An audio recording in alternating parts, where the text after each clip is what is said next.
क्या आपकी उम्र के साथ आपकी सेहत में कोई बदलाव हो रहे हैं? क्या ये बदलाव सिर्फ उम्र का असर है या फिर किसी गंभीर समस्या का संकेत? नमस्कार, मैं डॉक्टर अनिल वर्मा, एक अनुभवी चिकित्सक। आज हम बात करेंगे उन 5 संकेतों के बारे में जो यह बताने में मदद कर सकते हैं कि बुजुर्गों के अंतिम साल में क्या समस्याएं हो सकती हैं। हालांकि ये जानकारी आम है, कृपया किसी भी स्वास्थ्य समस्या के लिए अपने डॉक्टर से परामर्श करें। जैसे जैसे हम उम्र के इस पड़ाव पर पहुंचते हैं, हमारे शरीर में कई बदलाव आते हैं। 60 साल के बाद शरीर के कई अंग धीरे धीरे अपनी पहले जैसी कार्यक्षमता खोने लगते हैं। इसके परिणाम स्वरूप कई बुजुर्गों को हल्के से लेकर गंभीर स्वास्थ्य समस्याएं झेलनी पड़ती हैं। अगर इन संकेतों और समस्याओं को नजरअंदाज किया जाए तो इससे स्थिति और भी जटिल हो सकती है। यही कारण है कि इन संकेतों का समय पर ध्यान रखना बेहद जरूरी है। पहला संकेत, शारीरिक कमजोरी और थकान। 60 साल के बाद शरीर में ऊर्जा की कमी महसूस होना एक सामान्य बात हो सकती है, लेकिन यह किसी गंभीर स्थिति का संकेत भी हो सकता है। समय के साथ हमारी मांसपेशियों की ताकत घटने लगती है और शरीर के अंगों की कार्यक्षमता भी धीमी हो जाती है। यदि आप खुद को दिन प्रतिदिन पहले से ज्यादा थका हुआ महसूस करते हैं, तो यह लक्षण किसी गंभीर बीमारी की ओर इशारा कर सकता है। कुछ मामलों में यह दिल की बीमारी, डायबिटीज या विटामिन डी की कमी जैसे स्वास्थ्य समस्याओं का संकेत हो सकता है। शारीरिक कमजोरी और थकान का लगातार महसूस होना न केवल शारीरिक स्वास्थ्य पर असर डालता है, बल्कि यह मानसिक स्वास्थ्य को भी प्रभावित कर सकता है। लंबे समय तक थकान महसूस करने से चिंता, अवसाद और अवसादजनक मानसिक स्थिति पैदा हो सकती है। इसलिए यह महत्वपूर्ण है कि हम इस लक्षण को नजरअंदाज न करें और समय रहते उपचार करें। कैसे सुधारें? इस स्थिति से बाहर निकलने का सबसे अच्छा तरीका है नियमित व्यायाम। व्यायाम से न केवल हमारी मांसपेशियों की ताकत बढ़ती है, बल्कि रक्त संचार भी बेहतर होता है और ऊर्जा स्तर में सुधार आता है। शारीरिक कमजोरी और थकान को दूर करने के लिए हर दिन हल्का व्यायाम करने की आदत डालें। इसके लिए आप पैदल चलने की शुरुआत कर सकते हैं। रोजाना 10 से 15 मिनट की सैर से शुरुआत करें और धीरे धीरे इसे बढ़ाकर 30 मिनट तक कर सकते हैं। इसके अलावा योगासन भी बहुत फायदेमंद होते हैं। कुछ हल्के योगासनों जैसे ताड़ासन, वृक्षासन और भुजंगासन से शरीर में ऊर्जा का संचार होता है। व्यायाम के साथ साथ आपको अपने खानपान का भी ध्यान रखना होगा।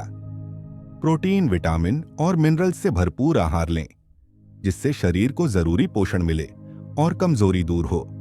साथ ही शरीर को हाइड्रेटेड रखना भी बेहद जरूरी है, ताकि थकान कम हो और ऊर्जा का स्तर बढ़े। मसलन रामनाथ जी 68 वर्ष के हैं। रामनाथ जी पहले हर दिन अपनी बगिया में काम करते थे, लेकिन पिछले कुछ महीनों से वे बिना किसी कारण के थके थके महसूस करने लगे थे। उन्हें लगता था कि यह उम्र का असर है, लेकिन जब यह थकान ज्यादा बढ़ने लगी तो उन्होंने डॉक्टर से सलाह ली। डॉक्टर ने उन्हें एक सामान्य स्वास्थ्य जांच कराने को कहा और जांच में पाया कि उनके शरीर में आयरन की कमी थी, जो थकान का कारण बन रही थी। डॉक्टर ने उन्हें आयरन युक्त आहार लेने और नियमित व्यायाम करने की सलाह दी। रामनाथ जी ने पैदल चलने की आदत डाली और अपनी डाइट में आयरन से भरपूर खाद्य पदार्थ शामिल किए। कुछ हफ्तों में ही उन्हें महसूस हुआ कि वे पहले से ज्यादा ऊर्जावान महसूस करने लगे हैं। वे अब रोज 20 मिनट तक पैदल चलते हैं और पहले से कहीं बेहतर महसूस करते हैं। क्या आप 8 से 10 मिनट पैदल चलने की आदत डाल सकते हैं? थकान और कमजोरी से निपटने के लिए यह पहला कदम हो सकता है। शारीरिक गतिविधियों के द्वारा आप न केवल अपनी शारीरिक स्थिति को बेहतर बना सकते हैं, बल्कि मानसिक रूप से भी प्रफुल्लित महसूस करेंगे। दूसरा संकेत, मानसिक थकावट और भूलने की समस्या। जैसे जैसे हम उम्र के इस पड़ाव पर पहुंचते हैं, हमारे दिमाग पर भी असर पड़ता है। उम्र बढ़ने के साथ साथ दिमागी कार्य प्रणाली में कुछ धीमापन आ सकता है। भूलने की समस्या, असमंजस या किसी काम को भूल जाना उम्र का सामान्य हिस्सा हो सकता है, लेकिन यदि यह समस्या ज्यादा बढ़ जाए तो यह किसी गंभीर न्यूरोलॉजिकल स्थिति का भी संकेत हो सकता है, जैसे कि अल्जाइमर या डिमेंशिया। हमारे दिमाग का अधिकांश हिस्सा विभिन्न कामों को करने, विचारों को संगठित करने और याददाश्त को बनाए रखने के लिए जिम्मेदार होता है। उम्र बढ़ने के साथ इस प्रक्रिया में थोड़ा बदलाव आ सकता है। कई बुजुर्गों में यह देखा जाता है कि वे नाम भूल जाते हैं, किसी घटना के बारे में बात करते हुए असमंजस महसूस करते हैं, या किसी कार्य को करने में दिमाग की चकरघिन्नी हो जाती है। यह स्थिति मानसिक थकावट का परिणाम हो सकती है, और यदि इसे नजरअंदाज किया जाए तो यह और भी जटिल हो सकती है। कैसे सुधारें? दिमागी व्यायाम करना मानसिक स्वास्थ्य के लिए उतना ही जरूरी है जितना शारीरिक व्यायाम शरीर के लिए। नियमित रूप से दिमागी खेलों जैसे कि पजल्स, सुडोकू या किताबें पढ़ना दिमाग की कोशिकाओं को सक्रिय रखते हैं और याददाश्त को मजबूत करते हैं। इसके अलावा ध्यान केंद्रित करने की आदत भी दिमागी स्वास्थ्य में मदद करती है। ध्यान मेडिटेशन करने से न केवल मानसिक शांति मिलती है, बल्कि यह दिमाग की कार्य प्रणाली को भी तेज बनाता है। रोज कम से कम 15 से 20 मिनट तक दिमागी व्यायाम करें और धीरे धीरे आप महसूस करेंगे कि आपके विचारों पर नियंत्रण बढ़ रहा है और याददाश्त में सुधार हो रहा है। ध्यान केंद्रित करने के लिए आप कोई भी गतिविधि शुरू कर सकते हैं जिसमें आपको पूरी तरह से फोकस करना पड़े, जैसे कि योग, बागवानी या किसी किताब को पढ़ने में गहरी डुबकी लगाना। ये न केवल आपके दिमाग को शार्प बनाए रखेगा, बल्कि मानसिक थकावट को भी कम करेगा। मीनाक्षी देवी, 62 वर्ष, एक दिन अपने बेटे का नाम भूल गईं। मीनाक्षी देवी का अनुभव कुछ ऐसा था जो शायद हर बुजुर्ग व्यक्ति के साथ कभी न कभी हो सकता है। एक दिन वे अपने बेटे का नाम भूल गईं, जो कि उनके लिए किसी शौक से कम नहीं था। वे चिंता में पड़ गईं कि कहीं उनका दिमाग कमजोर तो नहीं हो रहा। लेकिन मीनाक्षी देवी ने हार मानने के बजाय इसका समाधान ढूंढा। उन्होंने दिमागी खेलों में हिस्सा लेना शुरू किया, जैसे कि सुडोकू, क्रॉसवर्ड पजल्स और किताबें पढ़ने की आदत डाल ली। साथ ही उन्होंने ध्यान भी करना शुरू किया। कुछ महीनों में ही मीनाक्षी देवी ने महसूस किया कि उनका ध्यान केंद्रित करने की क्षमता पहले से कहीं बेहतर हो गई है और भूलने की समस्या कम हो गई है। अब वे बिना किसी परेशानी के न केवल अपने बेटे का नाम याद रख पाती हैं, बल्कि उन्हें अपनी दिनचर्या में भी एक नई ऊर्जा मिल चुकी है। क्या आप आज से एक पहेली हल करने की शुरुआत करेंगे? यदि मीनाक्षी देवी जैसी स्थिति से आप भी जूझ रहे हैं, तो यह एक सरल उपाय हो सकता है। रोजाना एक पहेली हल करने से न केवल आपका मानसिक स्वास्थ्य बेहतर होगा, बल्कि यह आपकी याददाश्त और मानसिक स्पष्टता को भी बढ़ाएगा। तो क्यों ना आज से ही शुरुआत की जाए और अपनी मानसिक क्षमता को पहले से ज्यादा ताजगी दें। तीसरा संकेत, नींद की समस्या। अच्छी नींद का होना हमारी सेहत के लिए बहुत जरूरी है। यह न केवल शारीरिक रूप से हमारे शरीर को आराम देती है, बल्कि मानसिक और भावनात्मक रूप से भी हमें राहत प्रदान करती है। जैसे जैसे उम्र बढ़ती है, नींद की गुणवत्ता में बदलाव आना शुरू हो जाता है। कई बुजुर्गों को यह महसूस होता है कि रात को नींद में खलल पड़ता है। वे बार बार जागते हैं या फिर गहरी नींद में नहीं जा पाते। यह समस्या पूरी तरह से सामान्य नहीं है, क्योंकि यह शारीरिक और मानसिक स्वास्थ्य से जुड़ी समस्याओं का संकेत हो सकती है। हमारी नींद के पैटर्न में बदलाव उम्र के साथ सामान्य है, लेकिन अगर यह समस्या निरंतर बनी रहती है तो इससे हमारी सेहत पर गंभीर असर पड़ सकता है। नींद की कमी से मस्तिष्क में थकान बढ़ सकती है, चिंता और तनाव की समस्याएं उत्पन्न हो सकती हैं, और यह हृदय रोग, मधुमेह जैसी बीमारियों के खतरे को भी बढ़ा सकती है। इसके अलावा यदि नींद ठीक से नहीं आती तो दिन भर में चिड़चिड़ापन, थकान और कार्यों में मन नहीं लगने जैसी समस्याएं उत्पन्न हो सकती हैं। कैसे सुधारें? सबसे पहले यह महत्वपूर्ण है कि हम अपनी नींद के समय को नियमित करें। हमें हर दिन एक ही समय पर सोने और जागने की आदत डालनी चाहिए, जिससे हमारे शरीर का जैविक घड़ी, बायोलॉजिकल क्लॉक, बेहतर काम करने लगे। रात में सोने से पहले एक आरामदायक माहौल तैयार करना बहुत जरूरी है। कमरे का तापमान नियंत्रित रखें, अधिक शोर और रोशनी से बचें, और सोने से पहले किसी भी इलेक्ट्रॉनिक उपकरणों का इस्तेमाल न करें। इसके अलावा हमें अपनी आहार में भी बदलाव करना होगा। सोने से पहले भारी भोजन, कैफीन, चाय या कॉफी से बचना चाहिए, क्योंकि ये हमारे शरीर को उत्तेजित करते हैं और नींद में खलल डाल सकते हैं। हल्का खाना, जैसे कि 1 गिलास गर्म दूध या कुछ हल्का फल खाने से नींद में मदद मिल सकती है। सोने से पहले हल्के संगीत या मेडिटेशन की मदद से मानसिक शांति पाई जा सकती है, जिससे हम गहरी नींद में जा पाते हैं। पद्मिनी जी, 66 वर्ष, पहले रात को बार बार उठती थीं और फिर सोने में काफी समय लगता था। पद्मिनी जी एक दिन डॉक्टर से अपनी नींद की समस्या के बारे में मिली। उन्हें हमेशा रात को बार बार उठने और फिर से सोने में परेशानी होती थी। डॉक्टर ने उन्हें सोने से पहले हल्के संगीत सुनने की सलाह दी ताकि उनकी मानसिक स्थिति शांत हो सके और वह बिना किसी रुकावट के सो सकें। उन्होंने डॉक्टर की सलाह मानी और हर रात सोने से पहले 15 मिनट के लिए शांति से संगीत सुनना शुरू किया। कुछ हफ्तों में ही उन्हें महसूस हुआ कि उनकी नींद की गुणवत्ता में सुधार आया है। अब पद्मिनी जी बिना किसी रुकावट के गहरी नींद ले पाती हैं और पूरी रात आराम से सोने के बाद सुबह ताजगी महसूस करती हैं। क्या आप आज से सोने से पहले 15 मिनट का शांत समय निकाल सकते हैं? अगर आपको भी नींद की समस्या है तो यह एक सरल उपाय हो सकता है। 15 मिनट का शांत समय आपकी मानसिक स्थिति को शांत करेगा और आपको गहरी नींद में जाने में मदद करेगा। तो क्या आप आज से इसे अपनी दिनचर्या में शामिल करेंगे? चौथा संकेत, अचानक वजन का बढ़ना या घटना। अचानक वजन बढ़ना या घटना उम्र बढ़ने के साथ एक सामान्य समस्या हो सकती है, लेकिन इसे नजरअंदाज नहीं करना चाहिए। जब वजन बिना किसी कारण के बढ़ने या घटने लगे तो यह शरीर में हार्मोनल असंतुलन, थायराइड समस्या या किसी अन्य गंभीर स्वास्थ्य समस्या का संकेत हो सकता है। बुजुर्गों में यह बदलाव अक्सर हार्मोनल बदलावों की वजह से होता है, जैसे कि पुरुषों में टेस्टोस्टेरोन का स्तर कम होना या महिलाओं में मेनोपॉज़ के बाद एस्ट्रोजन का स्तर गिरना। इसके अलावा अस्वस्थ आहार, तनाव या अवसाद जैसी मानसिक समस्याएं भी वजन में अचानक बदलाव का कारण बन सकती हैं। अगर वजन का यह अचानक बढ़ना या घटना लगातार होता रहे तो यह शरीर में किसी अंदरूनी असंतुलन का संकेत हो सकता है। यह दिल की बीमारियों, डायबिटीज, उच्च रक्तचाप या किडनी जैसी समस्याओं को जन्म दे सकता है। इसलिए यह जरूरी है कि इस लक्षण को गंभीरता से लिया जाए और समय पर डॉक्टर से सलाह ली जाए।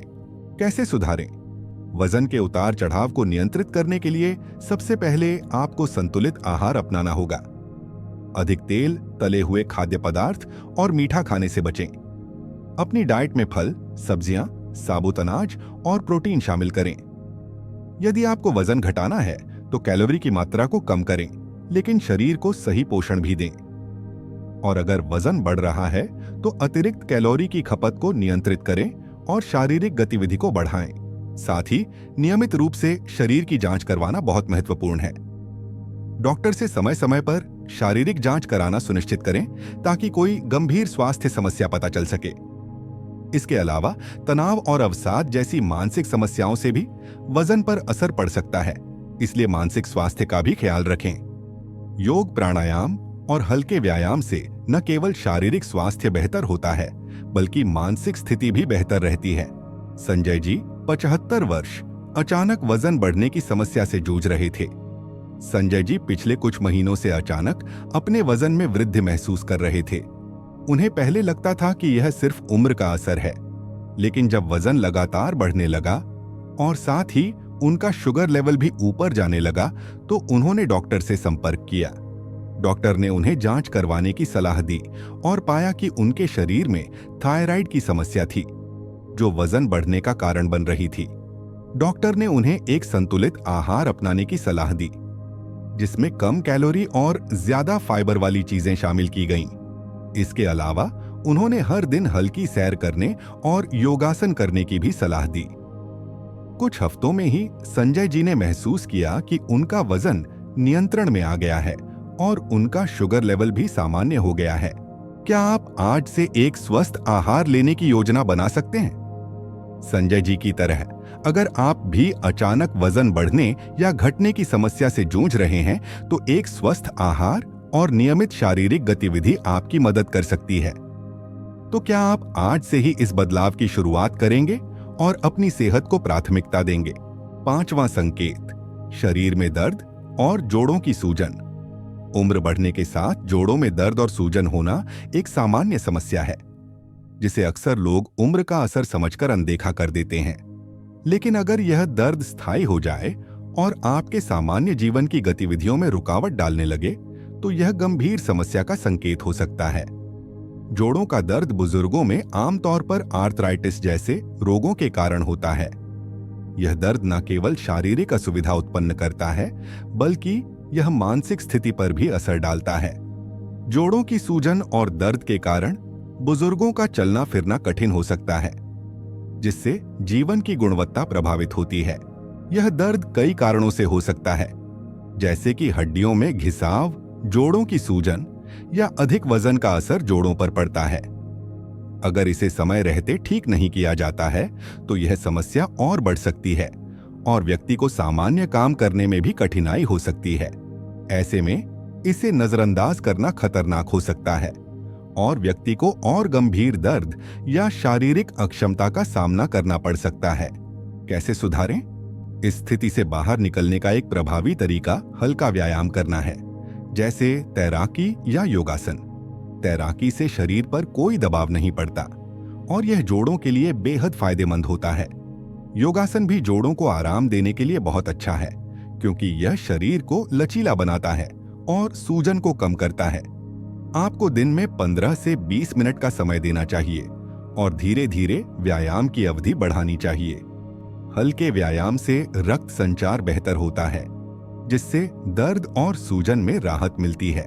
साथ ही यह भी जरूरी है कि आप नियमित रूप से डॉक्टर से जांच करवाएं, ताकि वे आपकी स्थिति का मूल्यांकन कर सकें और कोई गंभीर समस्या होने पर समय पर इलाज कर सकें। कभी कभी डॉक्टर से सलाह लेकर दवाइयों का उपयोग भी किया जा सकता है, जो सूजन और दर्द को कम करने में मदद करती हैं। किशोरी देवी 70 वर्ष लगातार घुटनों के दर्द से परेशान थीं। किशोरी देवी 70 वर्ष की हैं और पिछले कुछ समय से वे अपने घुटनों के दर्द से बहुत परेशान थीं। वे कई बार डॉक्टर से भी सलाह ले चुकी थीं, लेकिन दर्द कम नहीं हो रहा था। एक दिन डॉक्टर ने उन्हें तैराकी करने की सलाह दी, क्योंकि तैराकी से जोड़ों पर कोई दबाव नहीं पड़ता और यह सूजन और दर्द को कम करने में मदद करती है। किशोरी देवी ने डॉक्टर की सलाह मानी और उन्होंने तैराकी शुरू कर दी। धीरे धीरे कुछ हफ्तों में ही उन्हें महसूस हुआ कि उनका घुटने का दर्द काफी कम हो गया है और वे पहले की तरह चलने फिरने में सक्षम हो गईं। अब वे नियमित रूप से तैराकी करती हैं और उनका स्वास्थ्य पहले से बेहतर हो गया है। क्या आप आज से अपने जोड़ों के लिए हल्का व्यायाम शुरू करेंगे? अगर आप भी किशोरी देवी की तरह जोड़ों के दर्द से परेशान हैं, तो हल्का व्यायाम शुरू करना आपके लिए एक अच्छा कदम हो सकता है। 15 से 20 मिनट की तैराकी या योगासन से आपको आराम मिल सकता है और दर्द में भी कमी आ सकती है। तो क्या आप आज से ही इसका शुरुआत करेंगे? सोचिए, जैसे एक बागवानी में हर पौधे को समय समय पर पानी, ध्यान और देखभाल की जरूरत होती है, वैसे ही हमारे शरीर और मानसिक स्थिति को भी नियमित देखभाल की आवश्यकता होती है। हर एक संकेत एक छोटा सा पौधा है, जिसे समय रहते सुधारने से वह स्वस्थ और मजबूत बन सकता है। अब आप हमें बताइए कि आप इन 5 संकेतों में से किस पर सबसे पहले काम करने जा रहे हैं? क्या आप थकान से लड़ने के लिए चलने की आदत डालेंगे या फिर मानसिक व्यायाम शुरू करेंगे? अगर आपको ये वीडियो मददगार लगा हो तो कृपया इसे लाइक, सब्सक्राइब और शेयर करें और अगली बार हम बात करेंगे कुछ और जरूरी स्वास्थ्य टिप्स के बारे में, जो आपके जीवन को बेहतर बना सकते हैं।